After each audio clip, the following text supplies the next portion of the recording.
Chers frères et sœurs, comment les Juifs sont-ils venus s'installer en Palestine? Quelle est l'histoire des trahisons qui leur ont ouvert le chemin?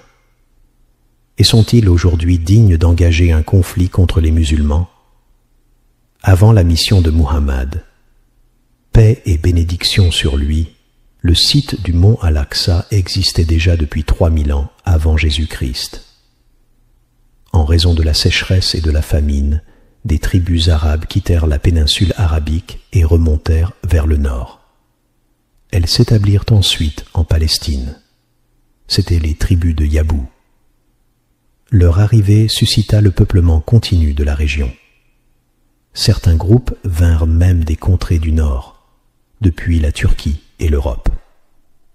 Lorsque Sulayman, paix sur lui, fit construire le temple, les enfants d'Israël fondèrent leur royaume.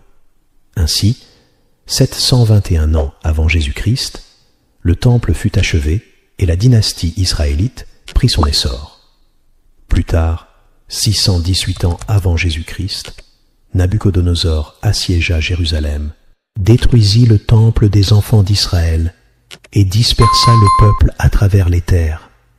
Les savants de l'histoire, comme Ibn Kathir et d'autres, ont expliqué que cette défaite fut due à de graves manquements. Les enfants d'Israël avaient abandonné leur foi, sombré dans les délits et manqué de respect pour les rites sacrés. La Torah elle-même indique que le châtiment tomba parce qu'ils n'étaient pas dignes de garder cette terre bénie. 538 ans avant Jésus-Christ, les Juifs commencèrent à regagner la Palestine et à se rassembler autour de Jérusalem. Ils ne constituèrent toutefois pas encore une seule nation. Ils arrivèrent en tribus dispersées et vécurent parmi les Arabes, dont les descendants habitaient toujours ces lieux. Les années s'écoulèrent. Dieu envoya à son peuple plusieurs prophètes, à la suite les uns des autres, comme il l'a souhaité.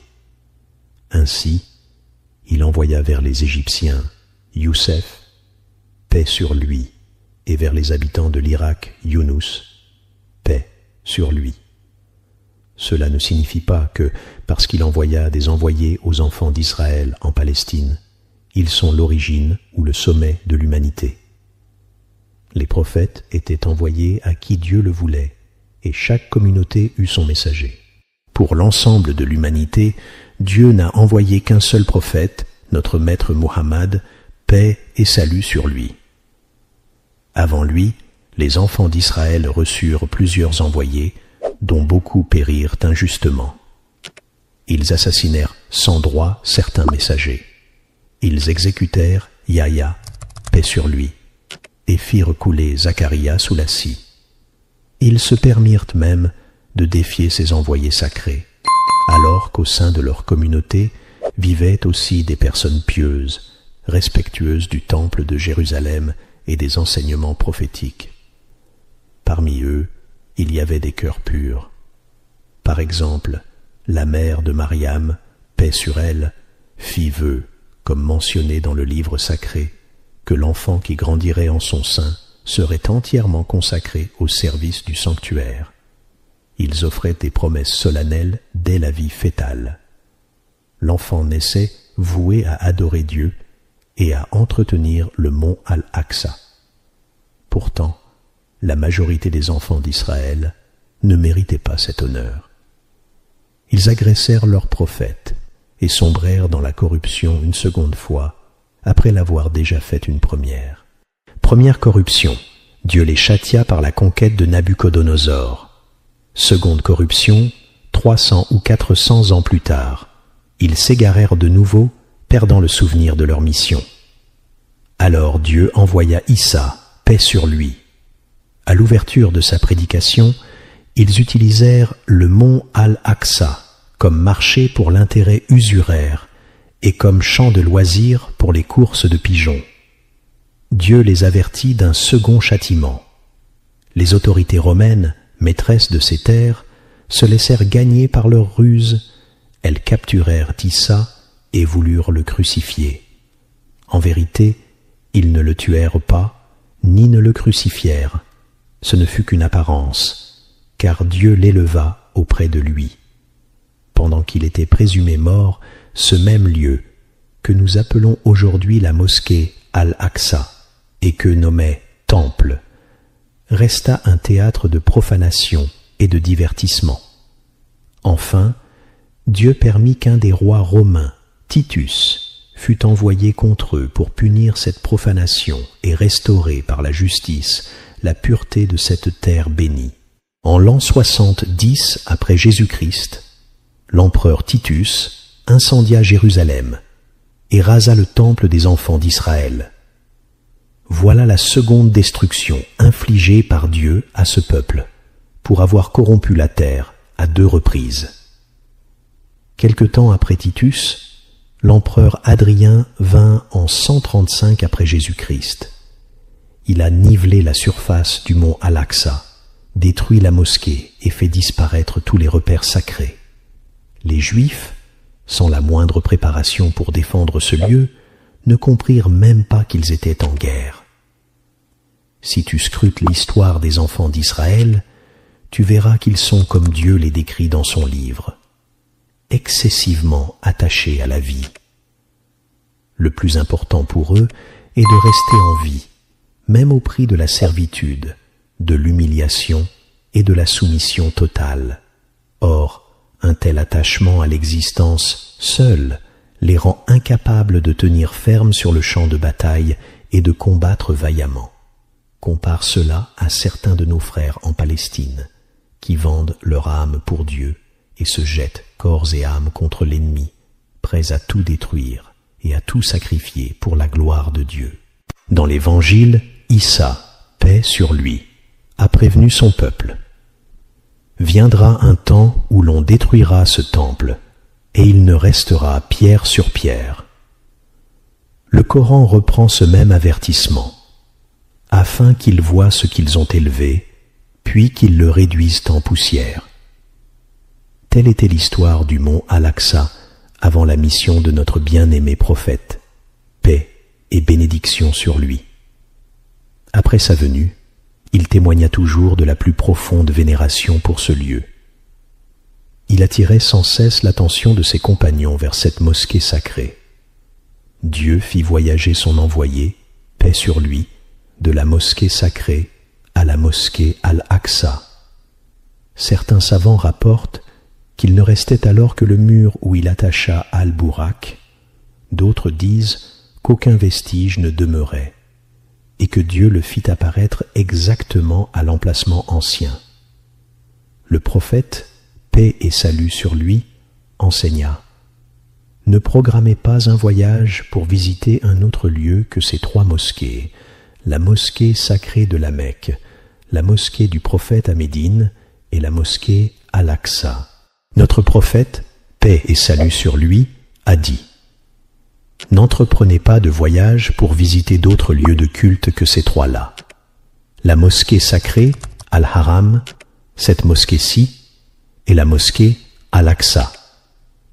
Par ces paroles, paix et salut sur lui, il a élevé Al-Aqsa au rang de 3e des 2, sanctifiant ainsi sa place unique.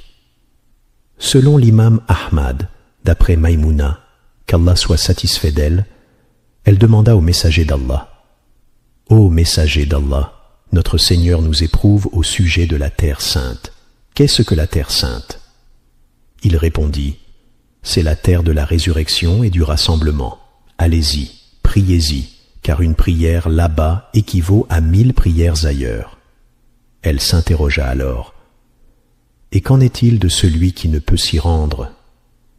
Il dit: qu'il implore Dieu de le guider vers elle, ce sera comme s'il y avait prié. Hadith authentique.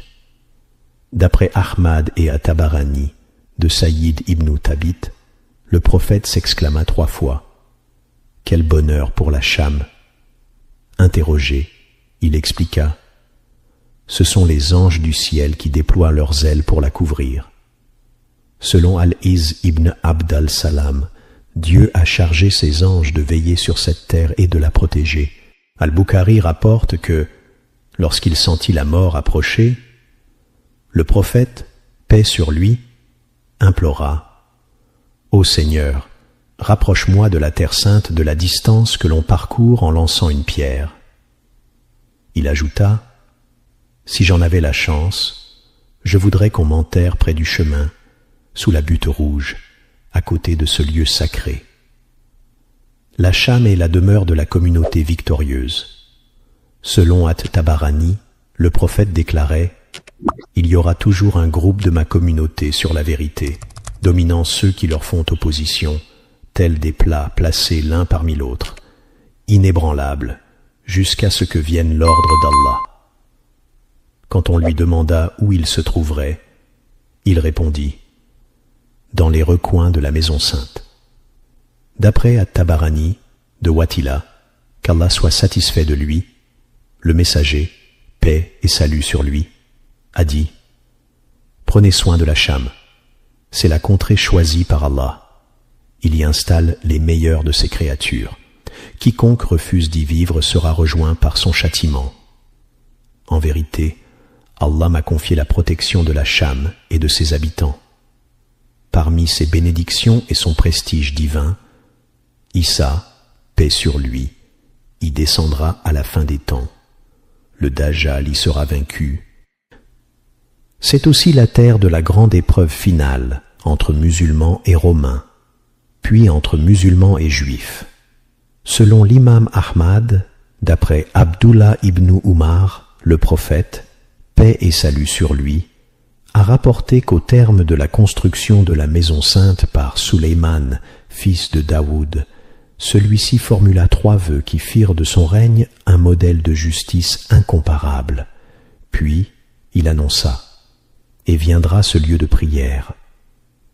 Quiconque ne vient à cette maison que pour y prier verra ses péchés effacés comme au jour de sa naissance. » Le prophète, paix et salut sur lui, ajouta « Quant à la 2e vertu, il l'a déjà reçue.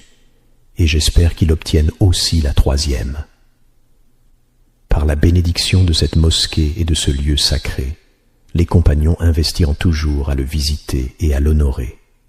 Lorsque Umar ibn Khattab, qu'Allah l'agrée, conquit la terre sainte, il ordonna à certains de ses frères « Ne retournez ni à la Médine ni à la Mecque. Installez-vous à Baytul Maqdis, en Palestine, à Jérusalem. » Ubada ibn As-Samit devint alors le premier juge de Palestine. Parmi ceux qui y prièrent et y vécurent, Abu Ubaïda al-Ansari, Safiya, mère des croyants, Mu'ad ibn Jabal, Abdullah ibn Umar, Khalid ibn Walid, Abu Dar al-Ghifari, Abu Darda, et bien d'autres encore. Ibn Umar, qu'Allah soit satisfait de lui, se souvenait du hadith de Sulayman. Quiconque vient à cette maison pour la seule prière en repart purifié de ses péchés.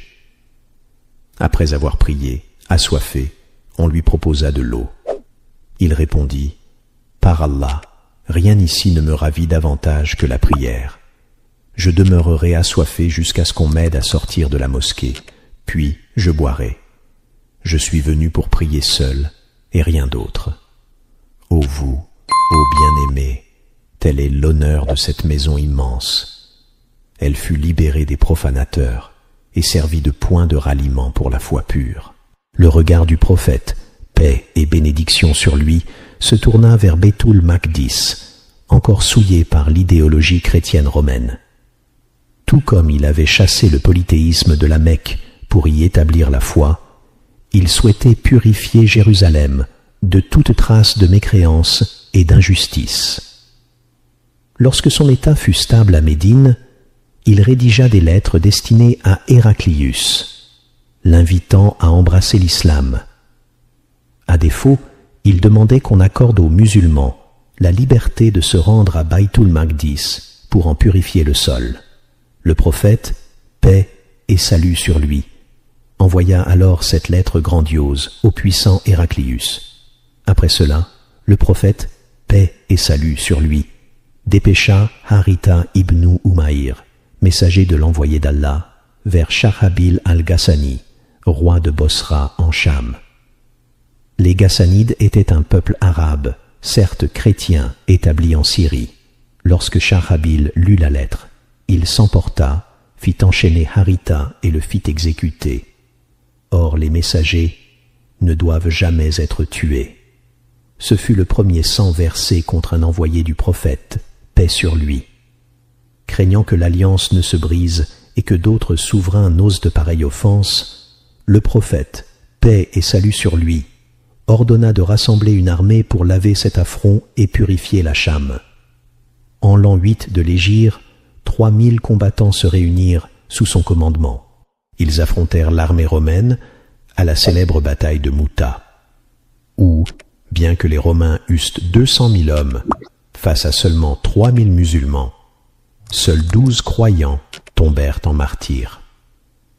Les Romains, en revanche, subirent une telle hécatombe que, selon un compagnon, 9 épées se brisèrent contre son bras, tant le fer heurtait les crânes ennemis, ne lui laissant qu'un unique fragment d'acier yéménite dans la main. Sans ce revers, les chrétiens d'Orient auraient poursuivi leur marche vers Médine. Mais effrayés par leur propre chute, ils se replièrent, creusant ainsi leur propre tombe.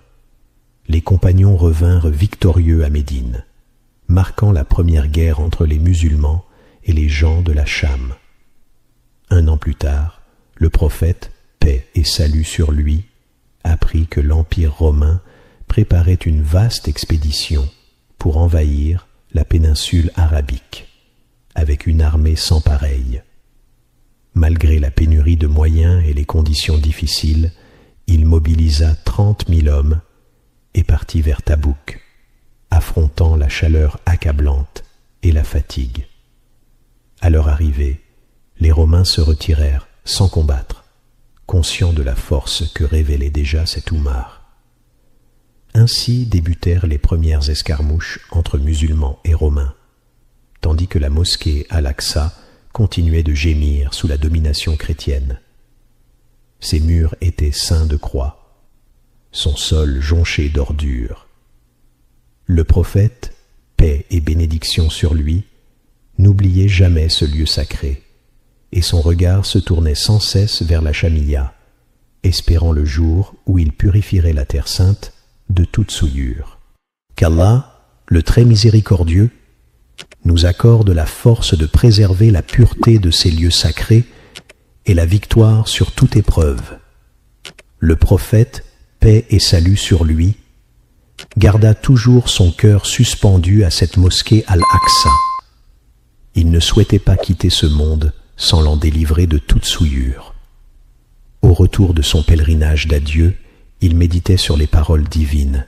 « Aujourd'hui, j'ai parachevé pour vous votre religion et accompli sur vous mon aumône, et j'agrée l'islam comme religion pour vous. » Puis la sourate An-Nasr descendit. Quand vient le secours d'Allah et la victoire, et que tu vois les gens entrer en foule dans la religion d'Allah, alors célèbre la louange de ton Seigneur et implore son pardon, car il est vraiment repentant. Ces versets témoignent de l'approche de son terme, tout en laissant transparaître son ultime désir.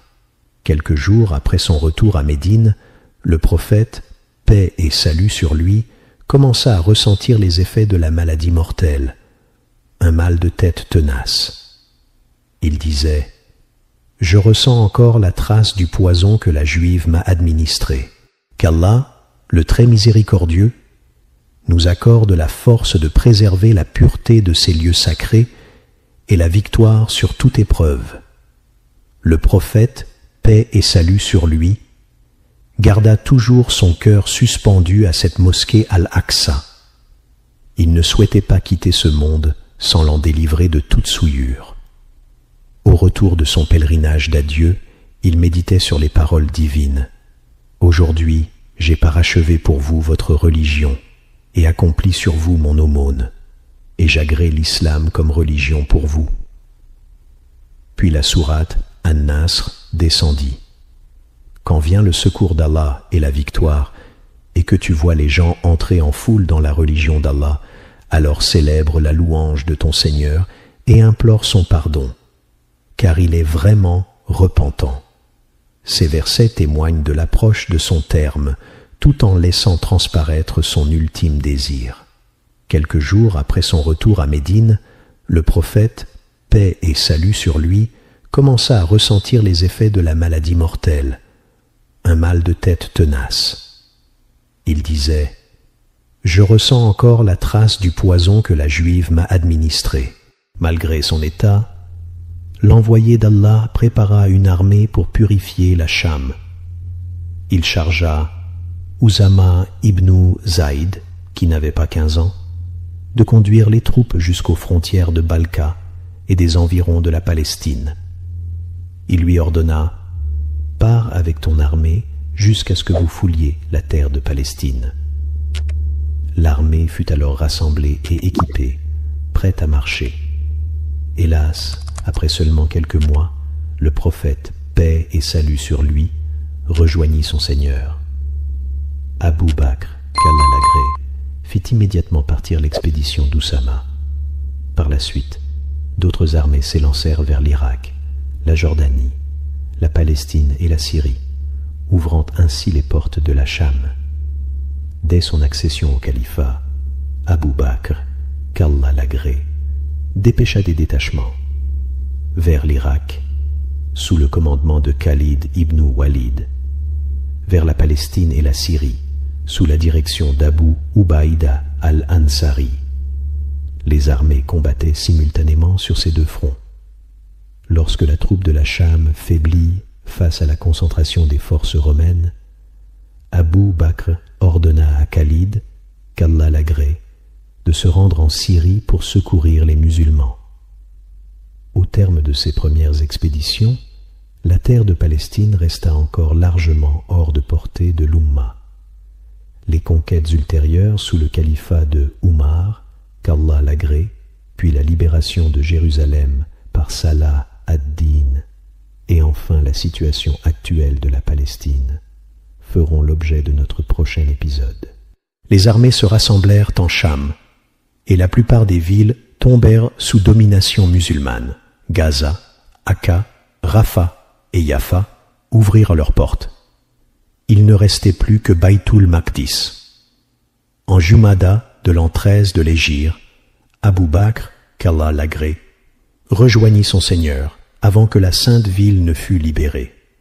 Umar ibn Khattab, qu'Allah l'agrée, lui succéda et ordonna aux armées stationnées en Cham de se mettre en marche.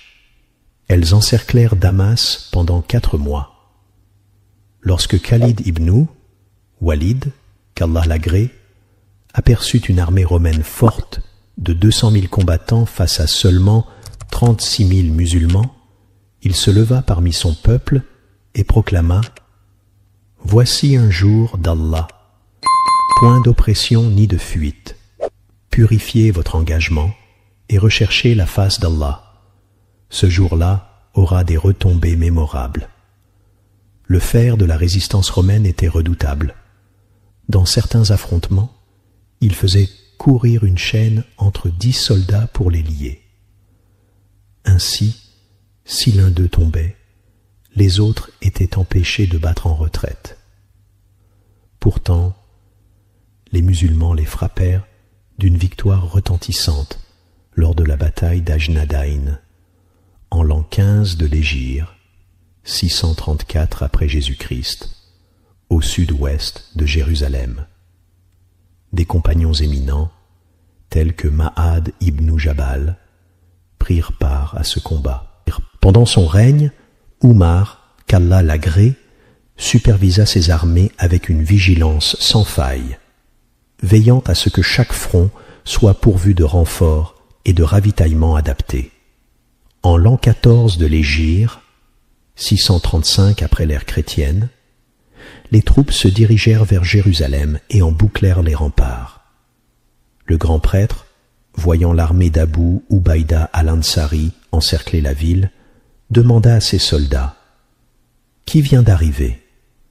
Ils répondirent « Une force imposante conduite par Abu Ubaïda et ses compagnons. » Puis, à l'apparition des troupes de Khalid, les musulmans jubilèrent.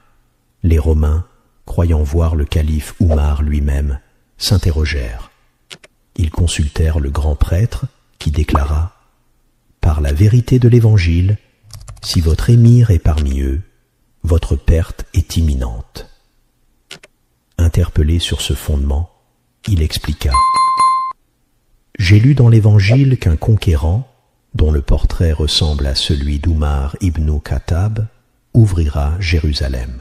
Mais quand ils comparèrent la description à Khalid, ils constatèrent qu'elle ne lui correspondait pas.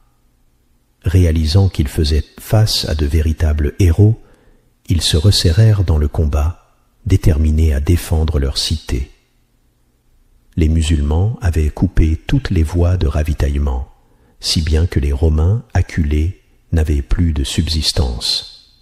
Ils envoyèrent alors des émissaires à Khalid, qu'Allah l'agrée, et à Abu Ubaïda, qu'ils informèrent « Nous sommes prêts à nous rendre, mais seulement devant un émir envoyé par Oumar ibn Khattab. » Abu Ubaïda transmit la requête au calife Oumar, qu'Allah l'agrée.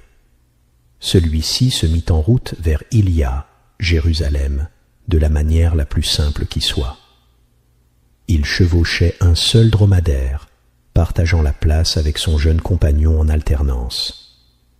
Sur un flanc, un sac de dattes, sur l'autre, un peu de farine de sawik, devant lui, un outre rempli d'eau. Derrière, un sac de ravitaillement. Ibn al-Jawzi rapporte qu'Oumar montait à tour de rôle avec son jeune serviteur, jusqu'à ce que la troupe romaine, massée sur les remparts, put contempler ce grand homme que même Chosroès et César redoutaient. À son arrivée, Abu Ubaïda s'approcha et lui dit « Ô commandeur des croyants, tu aurais pu venir autrement, un meilleure monture, de plus beaux vêtements. » Oumar, tenant fermement la bride de son dromadaire d'une main et sa sandale de l'autre, répondit « Que dirais-tu si un autre que moi se tenait à ma place ?» Puis, d'une voix ferme, il déclara sa célèbre parole « Nous sommes un peuple qu'Allah a honoré par l'islam.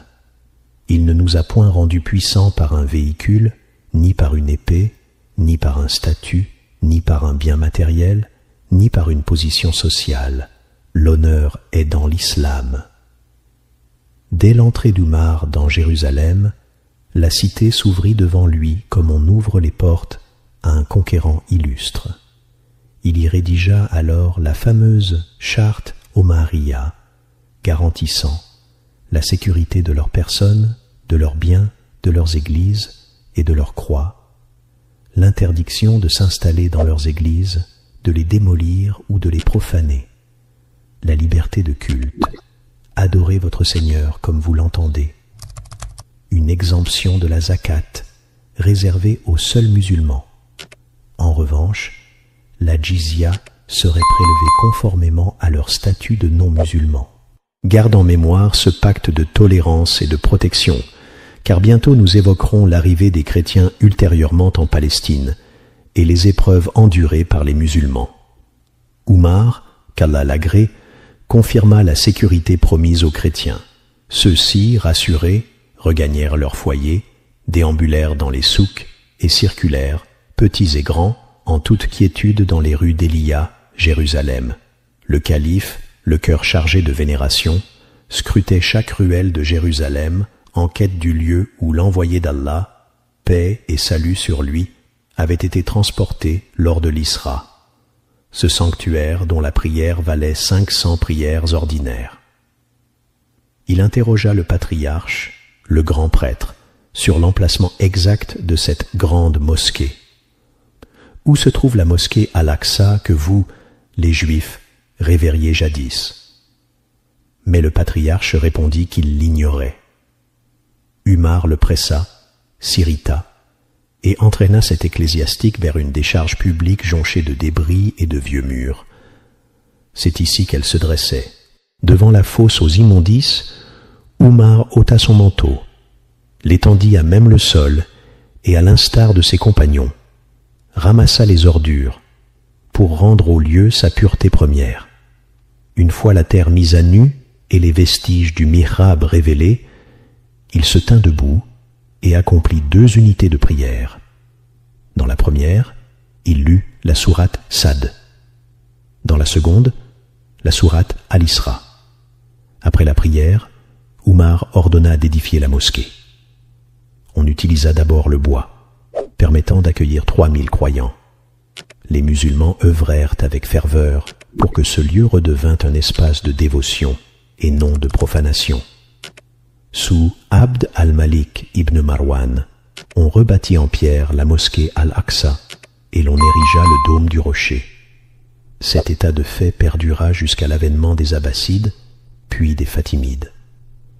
Lorsque les chiites fatimides prirent Jérusalem, ils se montrèrent moins attentifs à Al-Aqsa, car leur piété s'exerçait davantage autour des tombeaux et des sanctuaires funéraires. Aujourd'hui encore, si l'on visite leurs lieux de culte, on remarque qu'ils sacralisent beaucoup plus les sépulcres que la vaste mosquée d'Al-Aqsa.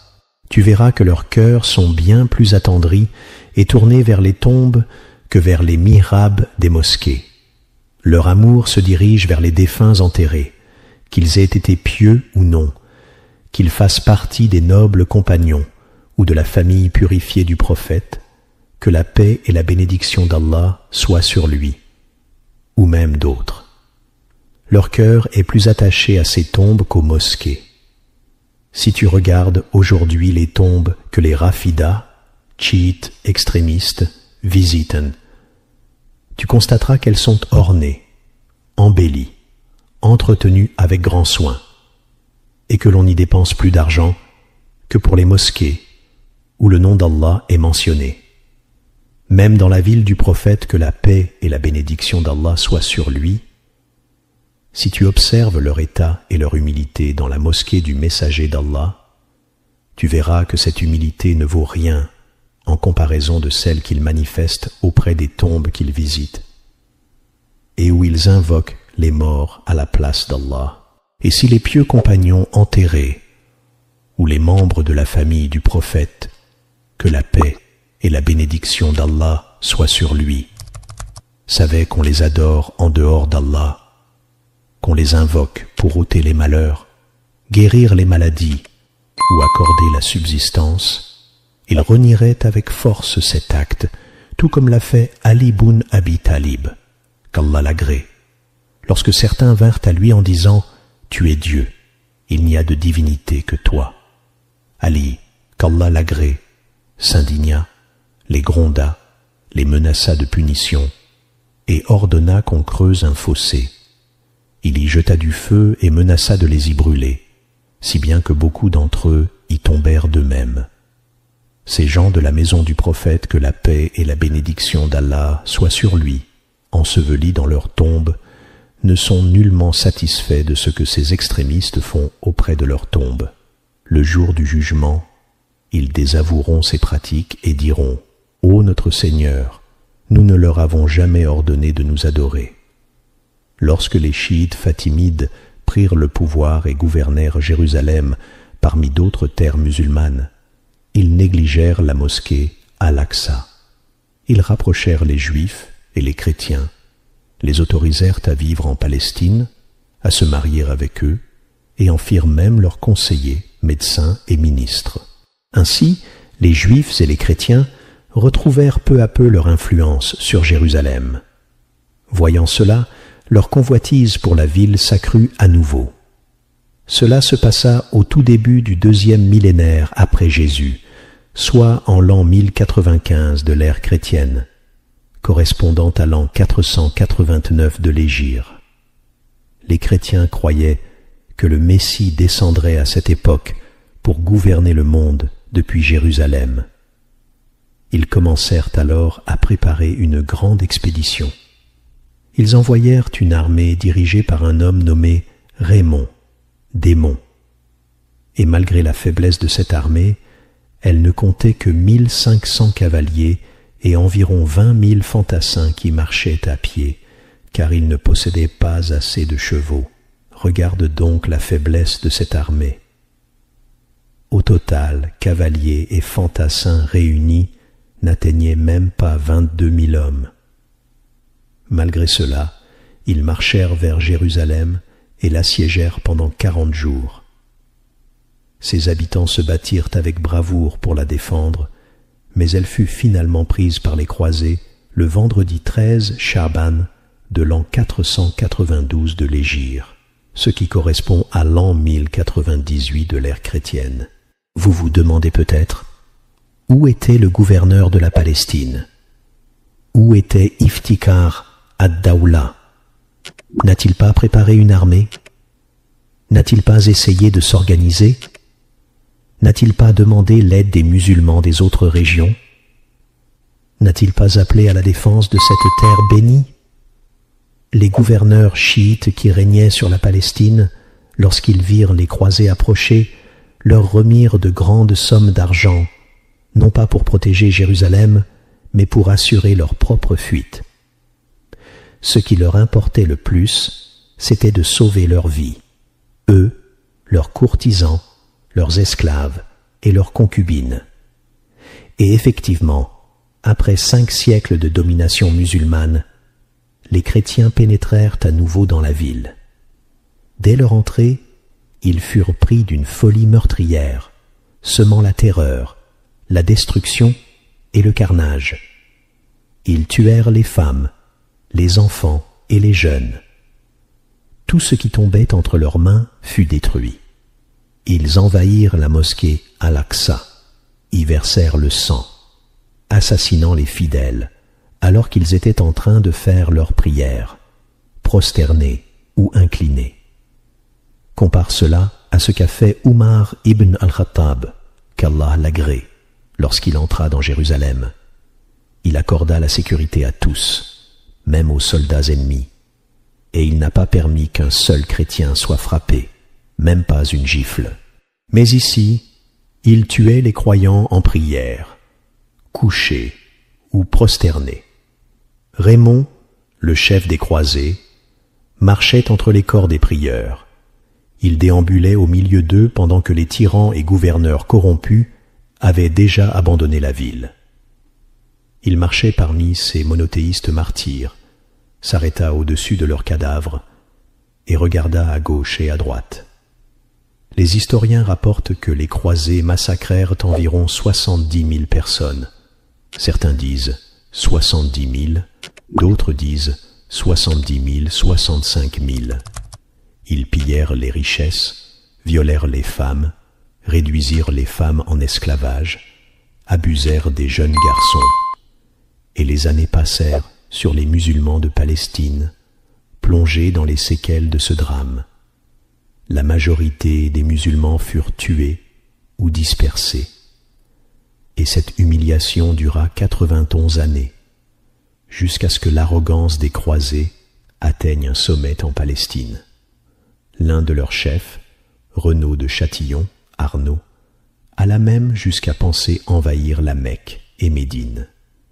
Il commença à préparer des armées et à élaborer des plans dans ce but. Comme on le dit, celui qui ne part pas en guerre sera envahi. Et Allah dit, combattez les polythéistes où que vous les trouviez. Combattez ceux des mécréants qui sont près de vous. Lorsque les musulmans se laissèrent aller dans les plaisirs et les bienfaits, ces croisés se mirent à penser à les envahir. Ils se dirent, hier ils nous ont attaqués, aujourd'hui c'est à notre tour. Cet homme, Renaud, avait vécu 91 ans à profiter des richesses de la Syrie, à manger, boire, jouir de ses plaisirs. Puis il s'est dit, pourquoi ne pas partir en guerre? Moi aussi je peux conquérir. Et il planifia l'attaque de la Mecque et de Médine. Mais alors, Allah donna la permission de la victoire à Salah ad-Din al-Ayyubi, Saladin, le roi victorieux, le sultan de l'islam. Il partit de Damas, purifia les villes côtières, jusqu'à arriver à Ascalon, avançant ensuite vers Baïtul Maqdis, Jérusalem. Puis soudain il s'arrêta. Il réfléchit. Il vit la faiblesse de son armée, la multitude de croisés dans Jérusalem, leur puissance, leur équipement, leur position fortifiée. Cela faisait presque un siècle qu'il contrôlait Jérusalem. Et il se demanda, comment pourrais-je la libérer? Alors qu'il était dans ce dilemme, des musulmans prisonniers en Palestine apprirent de son arrivée. Parmi eux, un jeune captif originaire de Damas, enfermé dans Jérusalem, écrivit une lettre adressée à Saladin, au nom de la mosquée Al-Aqsa elle-même, dans laquelle il disait « Ô roi qui a rabaissé les symboles de la croix, une plainte t'est parvenue depuis la noble mosquée. Toutes les mosquées ont été purifiées, et moi, malgré ma noblesse, je demeure souillé. » Lorsque Saladin lut cette lettre, il ne cessa de répéter en larmes « Toutes les mosquées ont été purifiées, et moi, malgré ma noblesse, je demeure souillé. » Il fut saisi par la jalousie religieuse pour l'islam et se dirigea alors vers Jérusalem en l'an 583 de l'Hégire, soit 1187 de l'ère chrétienne. Il arriva à Jérusalem avec un petit nombre d'hommes, peu d'armes et des ressources limitées. Mais il ne s'appuyait pas sur la force terrestre, il s'attachait à la puissance céleste. Il installa les mangonneaux, catapultes, autour de la ville et combattit avec l'héroïsme des plus valeureux. La fameuse bataille de Hittan eut lieu. Ces soldats s'offraient en martyrs, portant leurs âmes dans leurs mains, comme Allah le dit. Allah a acheté aux croyants leurs personnes et leurs biens en échange du paradis. Ils combattent dans le sentier d'Allah. Ils tuent et se font tuer.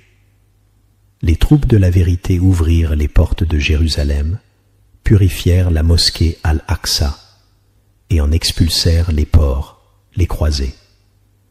Ils ne craignirent personne. La supériorité numérique des croisés et la puissance de leur armement ne faisaient pas peur aux musulmans. Allah est avec les croyants et il repousse les mécréants. Combattez-les. Allah les punira par vos mains, les humiliera, vous donnera la victoire et guérira les cœurs des croyants. Jamais Allah ne donnera aux mécréants un pouvoir sur les croyants. Ce n'est pas vous qui les avez tués, c'est Allah. Ce n'est pas toi qui as lancé, c'est Allah qui a lancé.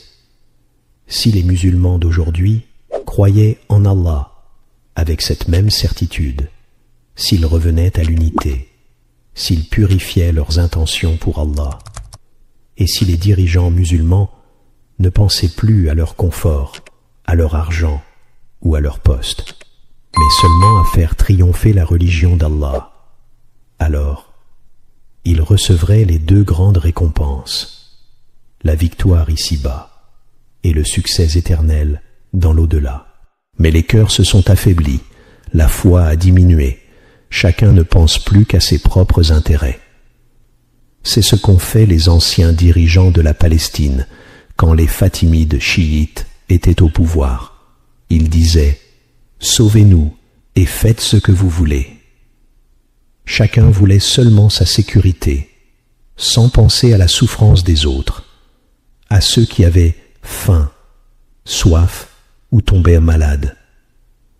Aujourd'hui, si les musulmans laissaient de côté ces conflits internes et s'unissaient sincèrement, pas seulement les gouvernants, mais aussi les groupes islamiques, qui malheureusement s'affrontent entre eux. Comme Allah l'a dit, ou bien il vous divisera en groupes et vous fera goûter l'hostilité les uns des autres. Le prophète, que la paix et la bénédiction d'Allah soient sur lui, a dit que le diable a perdu espoir d'être adoré dans la péninsule arabe, mais il continue à semer la haine entre les musulmans. Quand ces divisions sont arrivées, les intentions se sont corrompues, les groupes se sont opposés, parfois avec les armes, même si leur objectif est le même. Certains savants écrivent des livres contre d'autres prédicateurs, au lieu de se concentrer sur les ennemis réels. Si les musulmans s'unissaient vraiment avec des cœurs sincères et une foi solide, alors la victoire d'Allah arriverait sûrement. Car Allah est avec le groupe uni, et il donne la victoire à qui il veut. Après la victoire de Salahuddin, la Palestine fut gouvernée par les Mamelouks, puis passa sous la domination des Ottomans en Turquie. Ainsi, Jérusalem fut entre les mains des musulmans. Ensuite, Mohammed Ali a étendu son pouvoir jusqu'en Palestine. En 10 ans, il contrôlait aussi le Cham, le Levant. Mais son règne s'est ensuite réduit à l'Égypte. Puis le Cham est revenu sous contrôle ottoman. Après cela, les croisés sont revenus. Les Français ont tenté d'envahir, mais sans succès. Puis ce fut au tour des Anglais. Les Britanniques ont pris Jérusalem en 1917. C'est cette même année qu'ils ont promis aux Juifs un foyer national en Palestine, avec la déclaration Balfour. La Grande-Bretagne a alors placé l'Égypte et la Palestine sous sa protection, préparant le terrain pour les Juifs. En 1948, les Anglais ont mis fin à leur mandat sur la Palestine. Les Juifs ont alors déclaré la création de leur État. Ils ont pris Jérusalem-Ouest, qu'ils ont déclaré capitale. Puis, en 1967, ils ont envahi Jérusalem-Est, là où se trouve la mosquée Al-Aqsa. Et depuis ce jour, ils disent que Jérusalem est la capitale unifiée et éternelle d'Israël. Mais derrière eux se tiennent toujours les chrétiens. Pourquoi? Les chrétiens croient que Jérusalem est la ville de Jésus. Mais ne croient-ils pas aussi que ce sont les Juifs qui ont tué Jésus? Alors pourquoi soutiennent-ils les Juifs aujourd'hui? Les Juifs disent « Nous voulons reconstruire le temple de Suleiman ». Ils croient que si le temple est reconstruit, leur sauveur apparaîtra. Et ce sauveur, selon eux, c'est le faux Messie, le Dajjal. Oui, c'est ce que croient encore aujourd'hui les Juifs pratiquants. Tu le trouveras dans leurs livres. Et si tu interroges leurs grands rabbins, ils l'admettent et te montreront même des textes tirés de leurs livres sacrés. Ce Dajjal, le prophète que la paix et la bénédiction d'Allah soient sur lui, nous a dit que les Juifs l'honoreront. Il a dit « 70 000 Juifs d'Ispahan suivront le Dajjal, portant des vêtements religieux, c'est-à-dire des habits que portent leurs savants. Si 70 000 de leurs savants le suivent, imaginez combien de leurs gens ordinaires le suivront. Pourquoi tant de Juifs le suivront? Parce qu'ils le croient être leur sauveur. Et les chrétiens, eux, croient qu'une fois le temple reconstruit et que le Dajjal apparaît, alors Jésus, fils de Marie, descendra. Mais là, certains peuvent se poser une question. Comment Jésus va-t-il descendre? Les musulmans croient que c'est Issa, Jésus, qui redescendra. Mais les chrétiens aussi y croient, même s'ils disent autre chose. Ils croient que Issa a été crucifié, qu'il est mort, et qu'après 3 jours dans une grotte, il est monté au ciel. Ils disent aussi qu'il est assis à côté de son Père. Mais Allah est bien au-dessus de cela. Il n'a ni femme ni enfant. Il est unique. Il n'y a de Dieu que lui, glorifié soit-il. Les chrétiens croient donc qu'Allah va faire redescendre Issa, son fils selon eux. Mais Allah n'a jamais eu d'enfant. Les chrétiens pensent aussi que les Juifs sont comme un pont vers leur gloire. Ils ne veulent pas que ce pont s'écroule. C'est pourquoi, même si les Juifs faisaient du mal en Palestine, s'ils étaient battus et chassés, les chrétiens penseraient que cela retarde la descente de Issa. Alors, tant que les Juifs dominent la Palestine et Jérusalem, les chrétiens pensent que le faux Messie, le Dajjal, sortira bientôt. Et après lui, Issa descendra. C'est pourquoi les chrétiens continuent de soutenir les Juifs.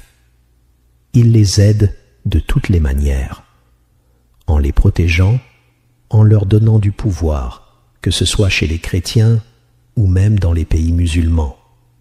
Et plus un président chrétien est pratiquant, plus il soutient les Juifs. regarde l'histoire. Plus un dirigeant chrétien applique l'Évangile, plus il aide les Juifs. Et ça, on peut le vérifier dans les livres d'histoire. Maintenant, venons-en au temple de Sulayman. C'est quoi exactement? Quelle forme avait-il? Pourquoi les Juifs le vénéraient-ils autant? Est-ce que c'est Sulayman lui-même qui leur a demandé de le vénérer? Et ce temple était-il unique à Salomon, ou bien d'autres prophètes des enfants d'Israël en avaient aussi? Et après Sulayman, est-ce que d'autres prophètes ont aussi eu des temples? Eh bien, chers frères, en étudiant les livres d'histoire, en regardant ce que disent les Juifs dans leur encyclopédie et en consultant aussi la sunna du prophète, que la paix et la bénédiction d'Allah soient sur lui, je vais vous donner des informations que je pense vraies, incha'Allah, concernant le temple de Sulayman, alayhi salam. Des faits, des réalités historiques claires. Sulayman, alayhi salam, a construit un ou plusieurs temples. Le mot temple veut dire un lieu de prière. Pour nous, c'est une mosquée. Les chrétiens l'appellent une église et les juifs l'appellent un temple. C'est un lieu fait pour l'adoration. Comme une mosquée, il a des murs, des coins pour prier, des endroits pour faire retraite, itikaf, etc. Cela prouve que Sulayman alayhi salam n'a pas construit un seul temple. Allah dit dans le Coran que les djinns faisaient pour lui ce qu'ils voulaient. Des sanctuaires, des statues, de grands récipients et des chaudrons fixes. Donc, il construisait pour Sulayman plusieurs lieux de prière. Ce ne sont pas des temples uniques, mais plusieurs lieux sacrés. Et Allah parle de mihrab, au pluriel, pas au singulier. Mais le plus grand de tous ces lieux, c'est celui qu'on appelle aujourd'hui le temple de Sulayman. Pour les Juifs, ce temple est un sanctuaire volé par les musulmans.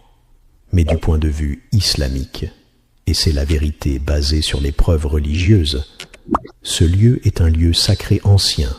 Même certains Juifs justes reconnaissent cela. C'est là où se trouve aujourd'hui la mosquée Al-Aqsa, et ce lieu était déjà une mosquée pour Allah depuis très longtemps. Dans un hadith rapporté par Abu Dar radiyallahu anhu et authentifié par Muslim, il a demandé au prophète que la paix et la bénédiction d'Allah soient sur lui. Ô messager d'Allah, quelle est la première mosquée construite sur terre? Le prophète, que la paix et la bénédiction d'Allah soient sur lui, a répondu: la mosquée sacrée, Al-Masjid Al-Haram, d'Atan. Ensuite, Abu Dar a dit: et ensuite? Le prophète, que la paix et la bénédiction d'Allah soient sur lui, répondit: puis la mosquée Al-Aqsa. Abu Dar demanda: quelle est la durée entre les deux? Il répondit: 40 ans. Hadith rapporté par Muslim, authentique sans aucun doute. La première à avoir construit la Kaaba, c'étaient les anges. Puis, après sa destruction, certains des enfants d'Adam l'ont reconstruite. Elle a été détruite encore. Puis Ibrahim alayhi salam l'a reconstruite avec Ismaïl. Ensuite, plus tard, elle fut reconstruite encore une fois par Quraysh. Et c'est à ce moment que le prophète, que la paix et la bénédiction d'Allah soient sur lui, a posé la pierre noire. Qu'a dit Allah dans le Coran? Il n'a pas dit « quand Ibrahim a construit la maison », mais il dit « quand Ibrahim et Ismaïl élevaient les fondations de la maison », cela prouve que les fondations existaient déjà avant leur époque. Même avant que la Kaaba ne soit reconstruite, le prophète Ibrahim savait déjà où elle était. Quand il a laissé sa femme Hajar et leur fils Ismaïl dans le désert, il a dit « Seigneur, j'ai installé ma famille dans une vallée sans culture, près de ta maison sacrée. » Mais à ce moment, il n'y avait aucune construction. La maison était invisible, car détruite. Mais il savait que cet endroit était l'emplacement sacré de la maison d'Allah. Plus tard, quand Ismaïl a grandi, Allah a ordonné à Ibrahim de reconstruire la maison, C'est là que vient le verset. Et quand Ibrahim éleva les fondations de la maison, ainsi qu'Ismaïl. Donc, la Kaaba existait bien avant Ibrahim. Elle a été construite au départ par les anges. Entre Ibrahim et Suleyman, il y a environ 963 ans, presque 1000 ans d'écart. Même les Juifs reconnaissent que Suleyman est venu bien après Ibrahim. Quand Ibrahim a reconstruit la Kaaba, il a simplement rebâti ce que les anges avaient déjà construit. Le prophète, que la paix et la bénédiction d'Allah soient sur lui, a dit « Le premier lieu de prière construit sur terre est la mosquée sacrée. Puis, 40 ans après, fut construit Al-Aqsa. » Certains disent que ce sont aussi les anges qui ont construit Al-Aqsa à ce moment. Donc, la mosquée Al-Aqsa existait bien avant Suleyman alayhi salam. Elle ne repose pas sur les ruines de son temple. Elle existait des siècles avant lui. Et il faut ajouter que cette mosquée fut détruite plusieurs fois, et que le dernier à l'avoir reconstruite, c'est bien Suleyman, comme on le verra plus loin. Le prophète, que la paix et la bénédiction d'Allah soient sur lui, a confirmé que Suleyman alayhi salam a reconstruit Al-Aqsa comme une mosquée, pas comme un lieu pour pratiquer autre chose que l'islam, ni pour faire du polythéisme ou s'éloigner du droit chemin. Dans un hadith rapporté par Ahmad, Al-Bazar et Abu Daoud, le prophète, que la paix et la bénédiction d'Allah soient sur lui, a dit « Quand Suleyman bun Daoud a terminé la reconstruction de la mosquée de Baytul Maqdis, certains se demandent « Mais alors, quand l'a-t-il construite ?» On leur répond « La mosquée Al-Aqsa fut construite la première fois par les anges, 40 ans après la mosquée sacrée. Puis, quand Ibrahim alayhi salam a reconstruit la Kaaba, Allah lui a ordonné aussi de rebâtir Al-Aqsa. Il est donc parti en Palestine et a aussi reconstruit Al-Aqsa.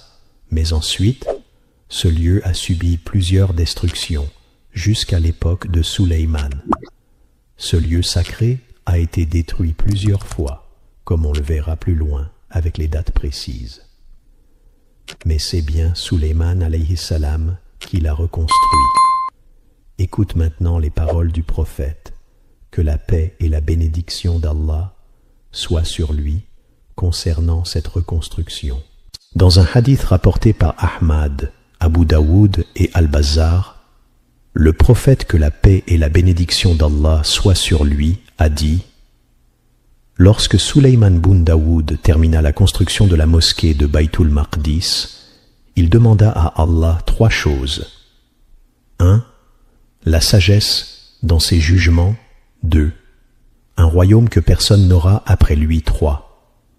Et que quiconque viendra prier dans cette mosquée, avec une intention sincère, soit pardonné de tous ses péchés, comme au jour de sa naissance. » Le prophète, que la paix et la bénédiction d'Allah soient sur lui, a alors dit « Les 2 premières lui ont été accordées. Quant à la 3e, j'espère qu'elle lui a aussi été accordée. » C'est donc une preuve forte que prier à Al-Aqsa efface les péchés, à condition d'y venir uniquement pour Allah. Maintenant, voyons ce que les Juifs croient à propos de ce lieu. Pour eux, ce qu'ils appellent le temple est en hébreu Beit Hamikdash, c'est-à-dire la maison sainte ou la grande maison. Ils l'appellent aussi Haikal, un autre nom du temple, et parfois même Yahvé, c'est-à-dire la maison de Dieu, selon eux. Dans leur Bible, dans le livre des Rois, chapitre 8, ils affirment que ce temple était une maison dédiée à leur divinité et qu'il servait à faire des rituels, des sacrifices et autres pratiques religieuses.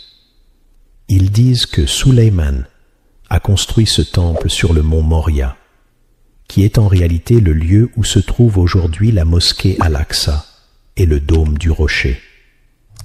Mais eux l'appellent le mont du temple, car ils prétendent que leur temple était bâti là. L'histoire de la construction du temple, selon eux, se trouve dans le livre des Rois, et le livre des Chroniques, dans la Torah et dans les Évangiles. Mais attention, le temple a été détruit plusieurs fois, même après la construction de Sulayman. Et ici, on parle après Sulayman, pas avant. Avant lui, on a déjà dit qu'Ibrahim l'avait reconstruit, puis Yacoub alayhi salam aussi, mais le lieu fut de nouveau détruit. Pourquoi ? Parce que la Palestine a connu plusieurs conquêtes. Les Romains, les chrétiens, les Juifs s'y sont succédés, et chacun attaquait les lieux de culte des autres. Après la construction par Sulayman alayhi salam, le temple, qu'ils appellent Haïkal, ou le Haïkal, a été détruit en 586 avant Jésus-Christ, par Nebuchadnezzar, le roi babylonien. Il resta détruit pendant 60 ans, jusqu'à sa reconstruction en 520 avant Jésus-Christ, par un homme nommé Zorobabel. Mais il fut détruit une seconde fois, en 70 après Jésus-Christ, par le commandant romain Titus. Aujourd'hui encore, les Juifs appellent à reconstruire ce temple. Ce serait la 3e fois. Mais attention à ce que signifie reconstruire le temple. Certains pensent qu'ils cherchent une chaise ou un vieux bout de bois où Sulayman se serait assis. Non, quand ils disent « temple », ils parlent d'un grand bâtiment, comme une mosquée, avec des murs énormes. D'après certaines encyclopédies, les murs du temple faisaient environ 30 mètres sur 30 mètres, et dans d'autres versions 20 mètres sur 10 mètres. C'était immense, comme un vrai lieu de culte. Donc, quand ils disent « on cherche les traces du temple », en réalité, il ne reste plus rien. Ce ne sont que des pierres effondrées, certaines détruites, d'autres usées par le temps. Mais malgré tout, les Juifs vénèrent cet endroit et ont un seul but, détruire totalement la mosquée Al-Aqsa pour y reconstruire leur temple, qu'ils appellent le temple de Sulayman. Ils veulent y construire un nouveau lieu de prière, qu'ils nomment aussi mosquée ou oratoire de Sulayman. C'est ça qu'ils veulent dire par temple. Un écrivain juif, Will Durant, dans son livre « L'histoire de la civilisation », dit que la construction du temple fut l'un des plus grands événements de l'histoire juive. Il explique que ce temple n'était pas seulement la maison de leur Dieu, mais aussi le centre spirituel du peuple juif.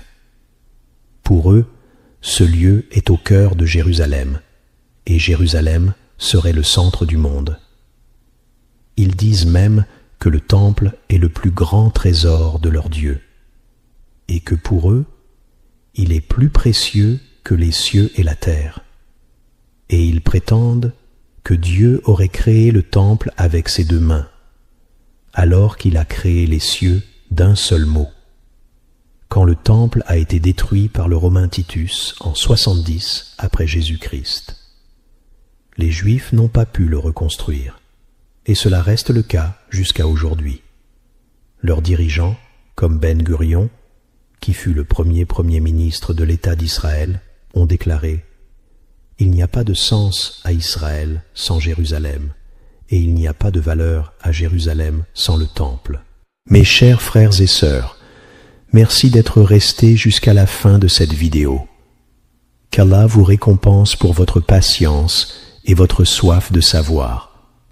Inch'Allah, nous continuerons la suite de cette histoire passionnante dans un prochain épisode